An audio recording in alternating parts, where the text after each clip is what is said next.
Oh. Yeah. Are we starting like right now? This is go. I should probably, I'll be right back.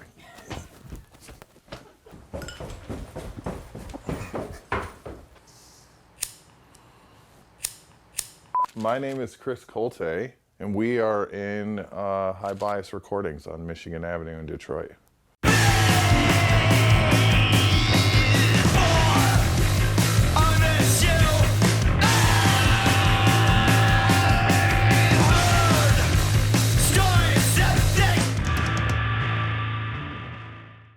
So, yeah, we're on Michigan Avenue. It's a 3,600 square foot facility. The tracking room that we're in now is approximately 1,800 square feet, maybe a little bit less. The control room is in maybe 1,500 square feet at the front of the building. And we did that because we wanted to have natural light in the control room. And I started recording bands in here as soon as I moved in 2002.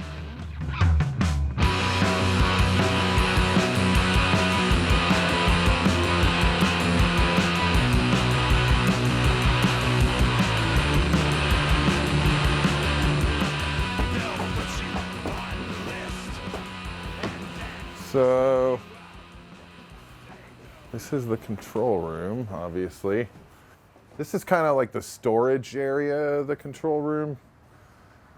You would look at this and think that like maybe a crazy person has this, but these are all sort of part of a family of tape machines and amplifiers, these Roberts ones. And they're all pretty easy to modify and you know, easy to make this into a tape echo. Also, it has like a tube preamp in it. So they're just like, you know, amps, but they're hi-fi amps. This one has a whole bunch of inputs that you can select. So you can run your tuner and your phono and your TV through here in your dorm room. But it's a really simple tube circuit, and they come with these great full spectrum speakers, and they just sound great. So I move a lot of stuff around the studio and like reamp things in different places, and this is great for that because it takes line level and it's really flat. You can also play guitar through it if you give it enough juice. It starts to really sound great.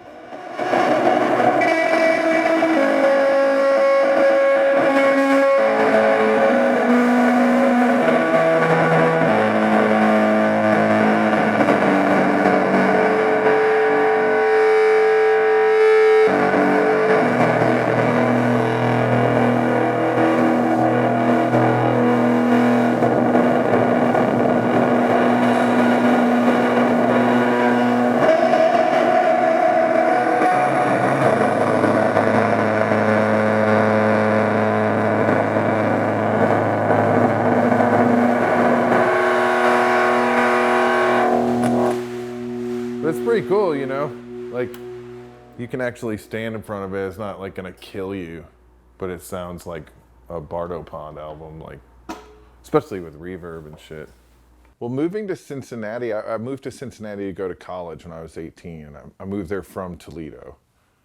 And I had never recorded really anything other than in like band practice, boombox stuff.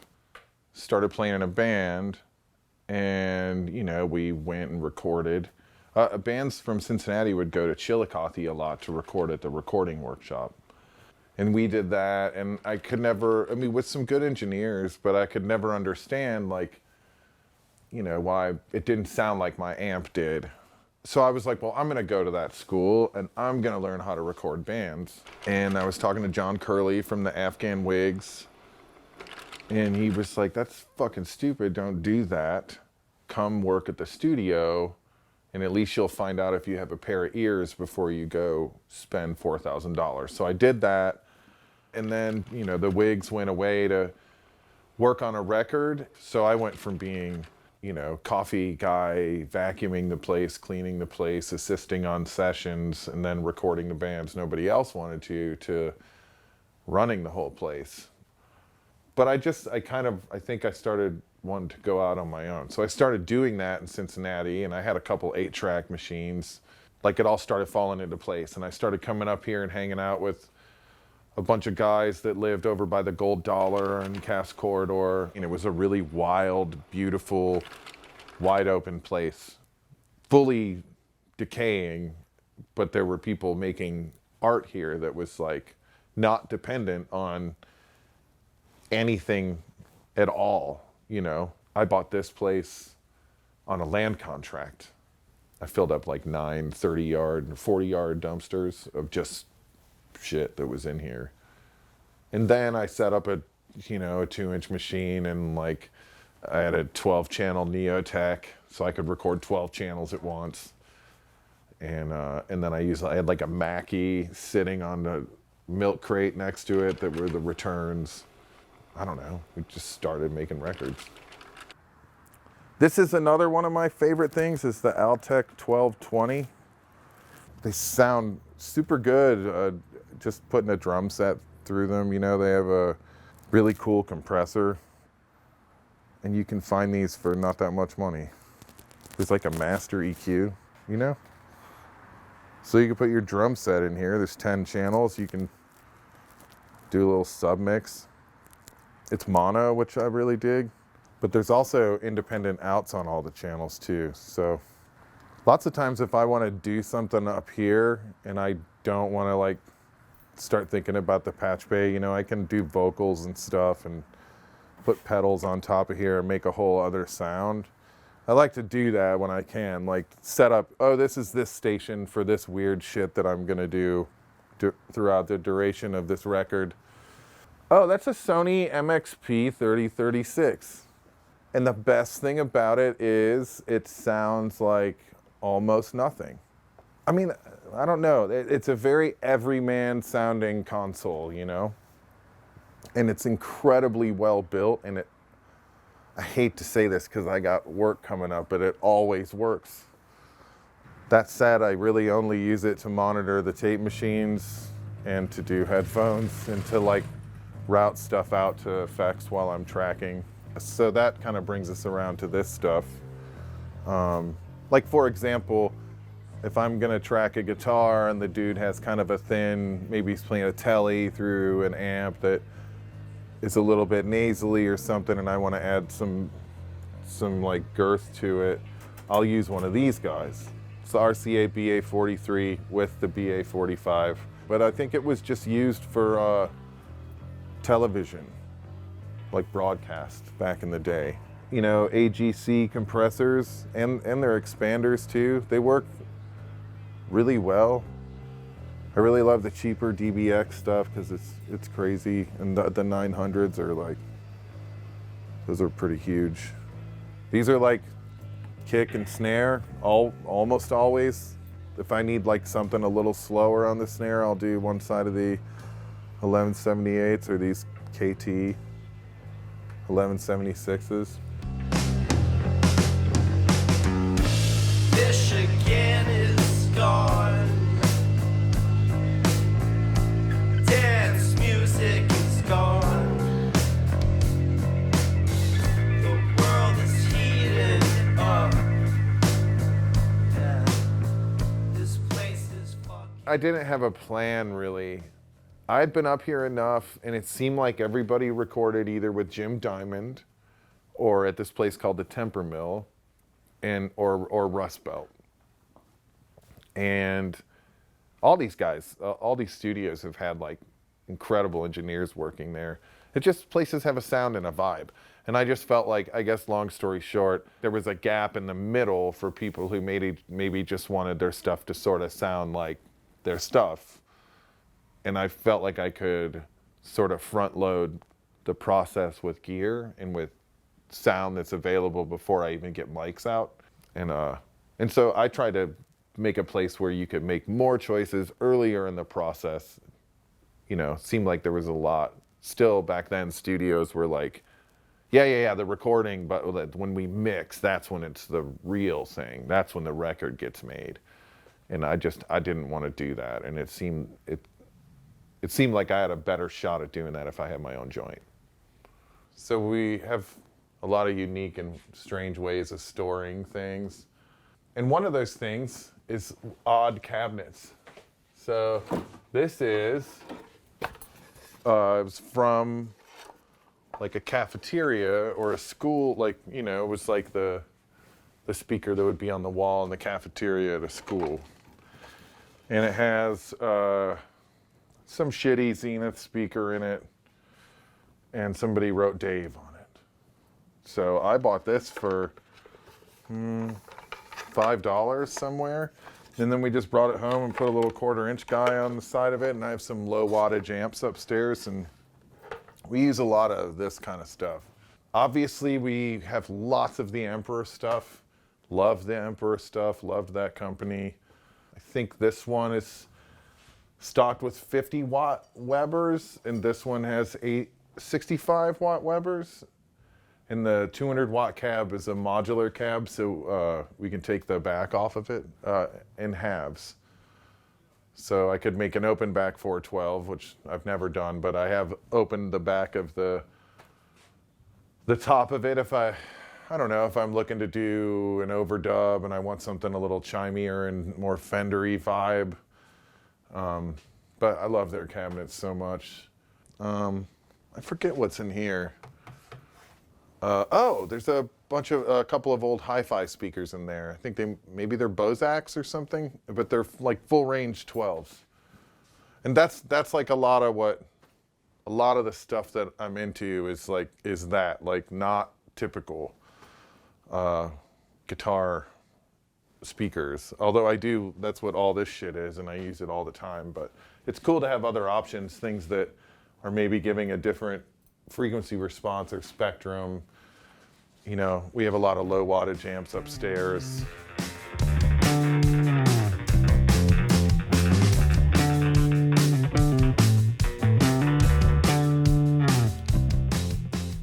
I have a hard time being excited about music if it becomes like rote or mundane, and my job too. Like, I would rather go do landscaping or something and be outside and not have to get psychically involved with a bunch of other people, you know, and get like all tangled up in their shit. And it's like, if I can't keep it interesting for me, I like, it's hard for me to get stuff to the finish line in a way that I still feel good about, you know?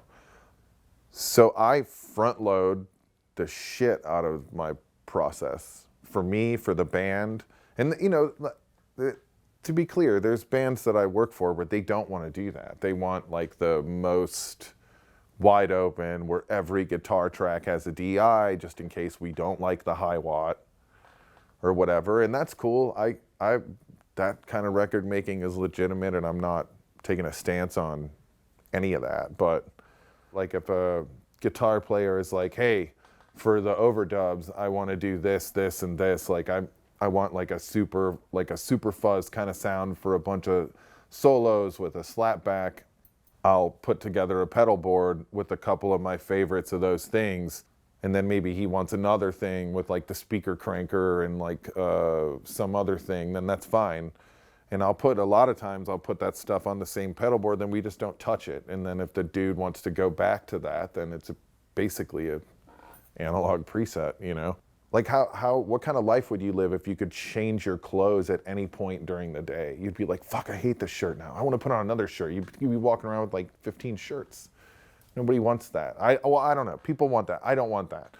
So I try to sit down with everybody, and we make a plan of what we're going to do. And I try to keep it moving in a way that is productive. So that's why there's a lot of stuff set up, and even upstairs, you know, there's favorite stuff that I may want to add as a producer or whatever, or like, hey, if you want to do that keyboard line, try the 2600 instead of like a VST when you get home, you know. I'm trying to get that stuff out of the way first, so as the job, as the record moves on, it becomes easier and easier, and you're more and more excited and less nervous and less worried about how it's going to turn out, because it's turning out in front of your face.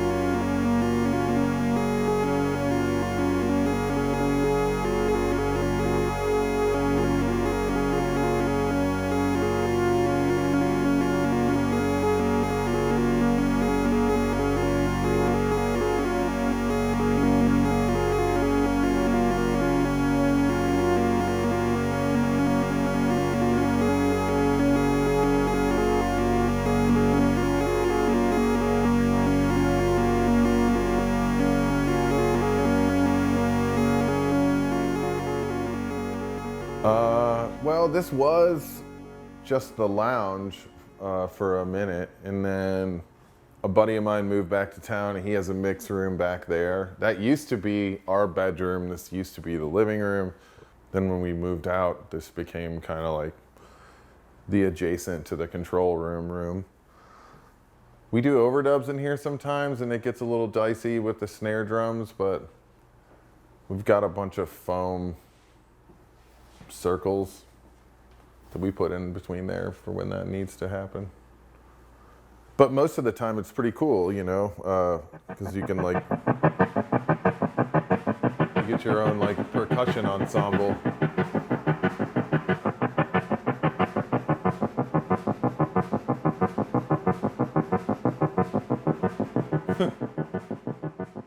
My main focus is trying to get good takes. That's it. I care what things sound like, but if I never listen to bands when they're like, don't record this. The guys that showed me how to do this, you know, like they were just like, as soon as they sit down, it's rolling. A little different back then because it was physical media, but that's part of the whole thing too. It's like, I don't, like if you can get people to, that's why there's no clock in here. That's why there's no window. People are like, why don't you put a camera? And I'm like, I don't want to see what people need to do to be able to do appropriate vocal takes, you know? And I want people to know that like, if they need to do something weird or they need to cry or whatever, I want people to have some privacy. And being upstairs, the control room, like I work with a lot of young bands or inexperienced bands, you know, and it kind of, the stairs are a really good deterrent for over listening, I think. You know, when I was young and I recorded, I was like, I would listen to every take. Even if I didn't like it, I'd just go in there and be like, what the fuck, man, this is crazy. Like, can you solo the kick drum? You know, like, I think a lot of people just want to keep listening. I'm like, no, like, play the record, you know, let's try to do some recording. I really, really, really love this. It does have like kind of select speeds only, so it won't sync up to stuff. Or it will just by some miracle, and I love that about it. It also like really does this magical like halo thing. It has a little, it looks like that plasma pedal in here when it's on. It's really beautiful. I'd tell you how much those cost, but you'll never see one again probably. I don't know. I only saw one and the dude only sold it to me because it was broken. And it was so clean. I was like, how bad could it be? And then I found out like it was $200 bad, so it wasn't so bad. But that's a fantastic tape delay. As is this, the little, I don't even know who makes this, but it's one of those ones that has like a cartridge in the back, like a little chilled, like a cartridge, a tape cartridge. I used to be able to buy these, I guess. And this one is like, oh, it's called Fantabulous. So this was like a little mini 8-track, but had somebody's music on it. And now probably has somebody's guitar track still on the tape. Sansui 500, crazy reverb, super good. And we use this a lot. This is just like sort of a guitar, like a DI guitar. This is sort of a rack of the bad decisions that Billy Corgan has made in his lifetime.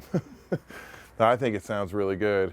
And yeah, it's cool. So I'll do stuff like that. I'll make some gnarly sound and then I'll run it downstairs to like the Sun PA or something and then mic that, and just trying to do stuff that will make things stand out and sound cool or sound how I think it should sound in my like distorted worldview kind of sound.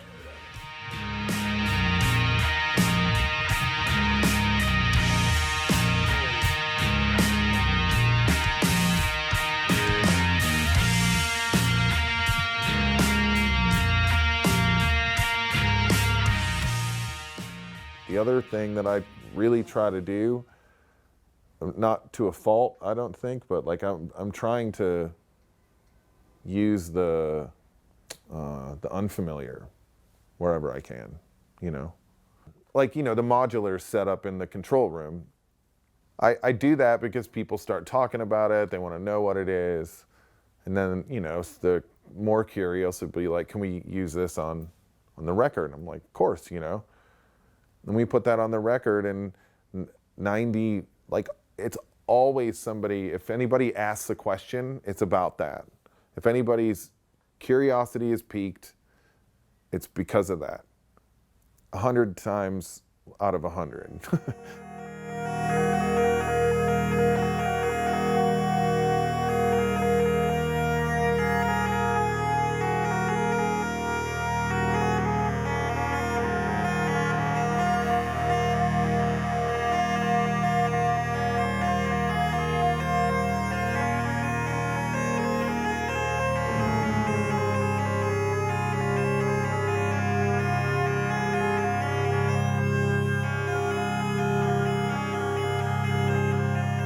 I feel like the bass spiral is super good for stuff like that because it's got just the modulation in it is so good, Like the depth is like all the way up, and all it's doing is like just blurring the picture a little bit, Which if you're trying to make music like this, the blurrier the better, seems like.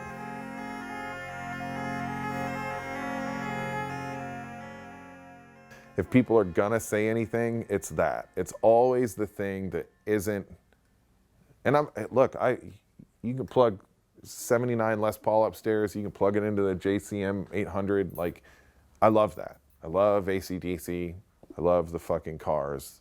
But that's the thing is, like, what people don't know is if you've heard like the first Cars record and a handful of Parliament songs, which a gigantic population, or part of the population, has heard that stuff, then you know what a Moog Model D sounds like. You know what a Mini Moog sounds like. You know what a Juno sounds like. And so it gets filed in your subconscious, It's not that stuff doesn't, the Hook and Lucky Man is that crazy, bendy synth. No question. I just feel like if you can inject things that aren't that, and it fills the same role in a song, it's going to pull the subconscious of a listener to the music. And it's tied to like a pretty, I think, an intrinsic part of how we pick up the world. There's all kinds of music I listen to that I'm like, man, like, I don't know why I like this, And then I think about it, and it's because it's something like that,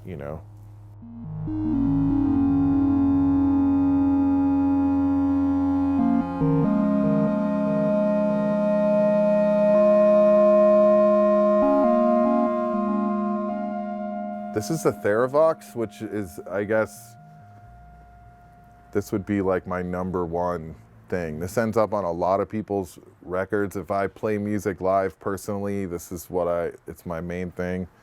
It's a really incredible instrument, made in Windsor, Canada, just across the river.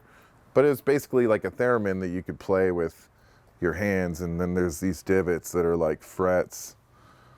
But the dude who made it's a genius. So like if you can make it so one of the two oscillators gets triggered when you press down in the divot, or it tracks with the string. I think I might have come up with the idea to put the 9-volt power out in the back of it. One of my brighter moments maybe. But we worked on this together a little bit, and I think it's great. It's like a really expressive instrument.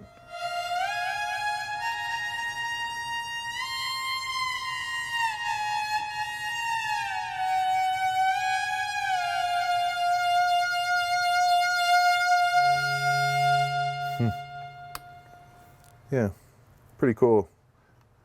Most of what I do, or at least what gets me excited in the studio, is being a facilitator.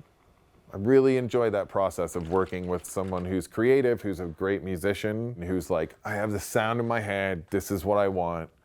And then I'm like, I plug a bunch of stuff in, and then they're like, yeah, perfect.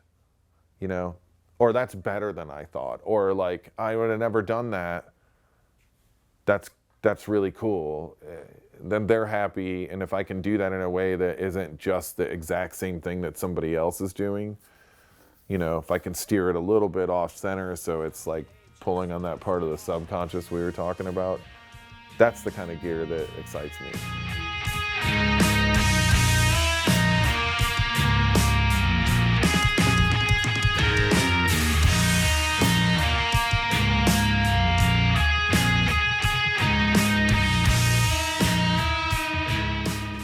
This is the Riaz Professional, it's a drum machine.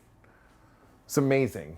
It does only, it's just a tabla machine. There's another one behind it. These are like some of my favorite things ever because they have like, they time stretch, you know, so you can slow it down and it'll take the pitch down and then you can turn the pitch up.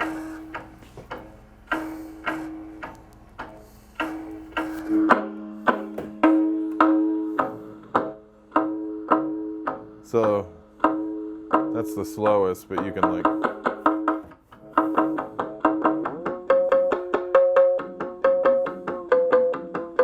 so you can kind of tune it and like, to like what pitch you want.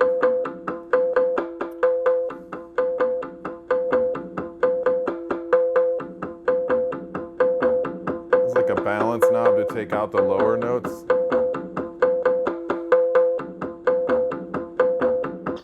Pretty sweet. You can find these all over. They have them like on Amazon. There's all kinds of importers. They also have a drone machine one too that's really sweet. This is like one of my favorite things ever. It's an oscillator that was owned by Malcolm Cecil, and he's the dude that I probably won't get the story right, but he is the guy who did Tonto, which was like the synth, the big giant full surround modular synth. And he must have had a space that got messed up in Hurricane Sandy or something like that, because all his stuff went up for sale. And then I saw that and I'm like, well, this is probably what he used more than anything, really, like a test oscillator to tune Tonto, you know? And then I ended up getting his oscilloscope too. He's super important to me. He made this record called Radiance that's like really, really awesome. I mean, this is pretty great. Not junk at all, but Xenon. Pinball machine. All the sounds in it, the sound design totally by Suzanne Ciani. See? I mean, we can just be honest, like I'm shitty at pinball too, that's part of it.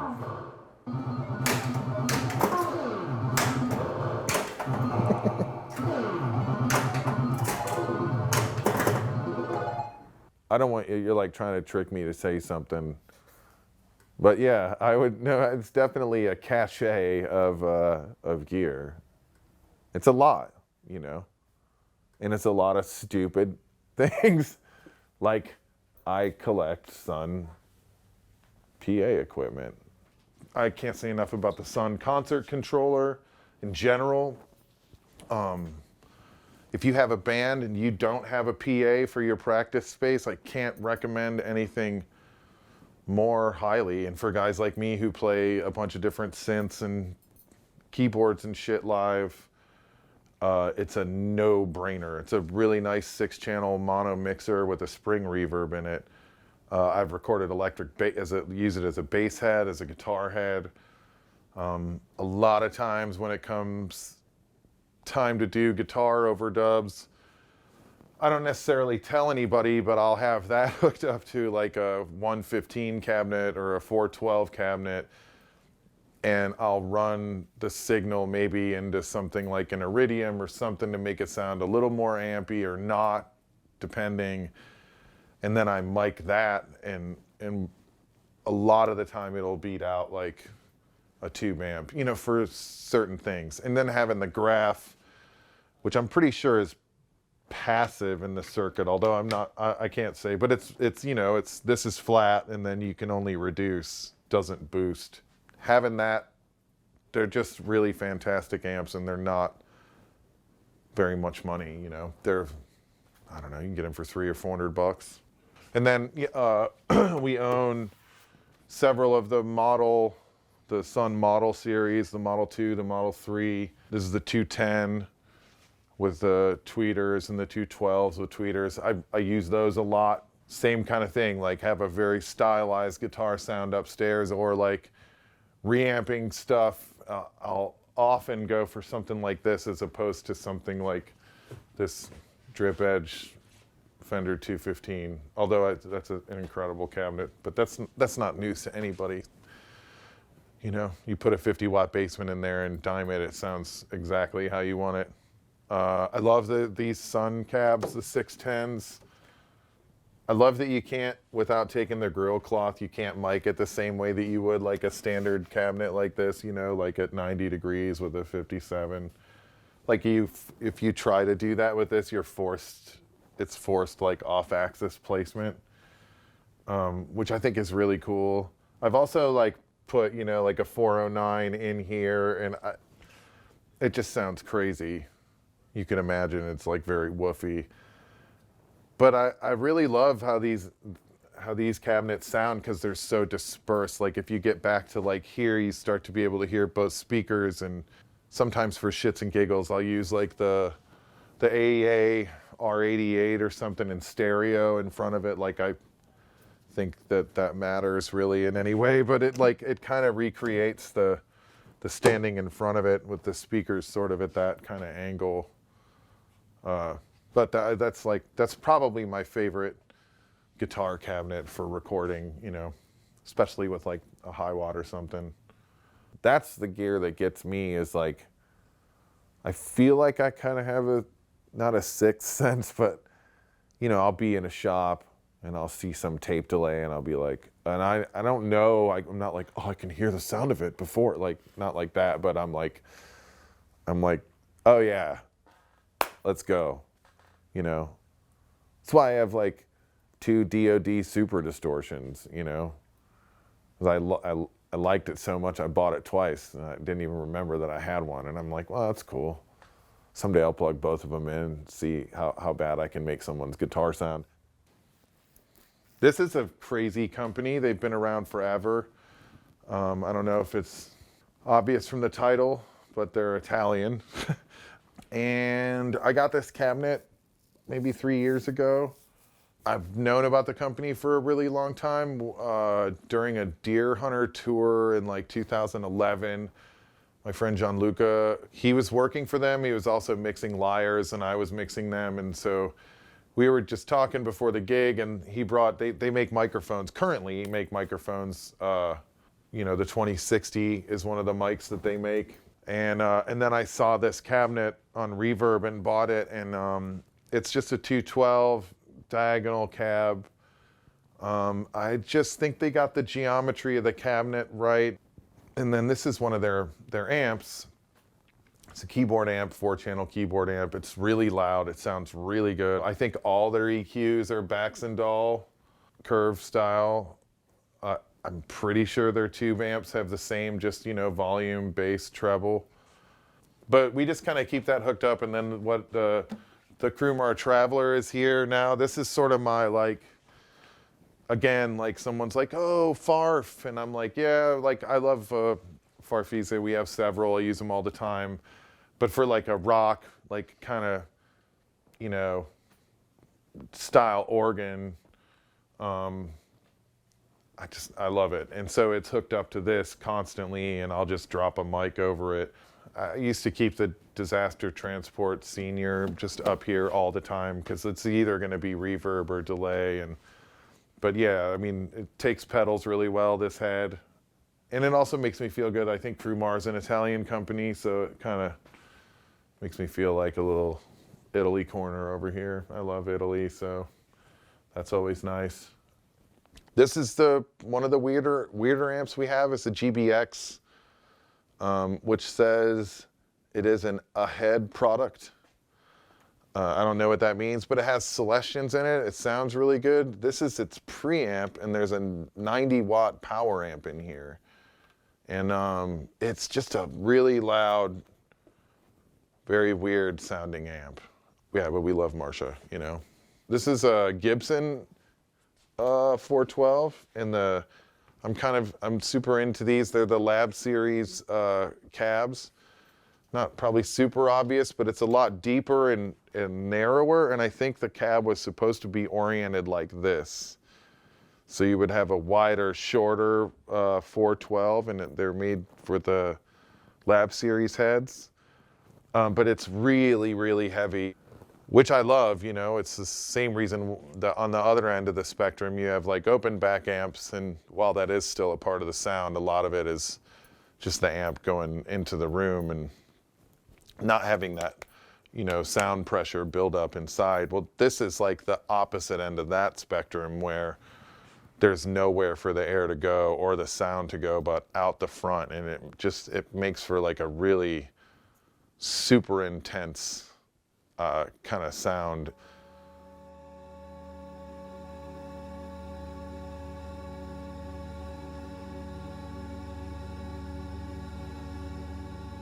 Detroit is like, there's a special thing here.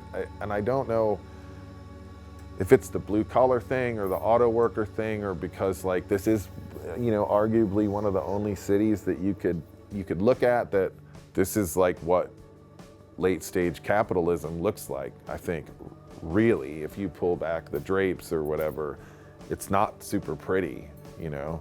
You can drive around Detroit and still see the scars of all that stuff.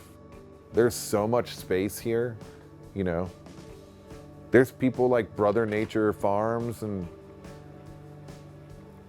they took a whole city block, you know, and turned it into like a fully functioning organic farm. You could do that here. You could literally have every couple square miles a farm like that, totally subsisting, no more hunger. Would be not super hard, you know. It's just wide open here. It's really different in that way, you know. And that also, like, the musicians that are from here, like, I put the people that I record up against anybody, man. Like, devastatingly good musicians in this town. It's not so bad, you know. It's what he said.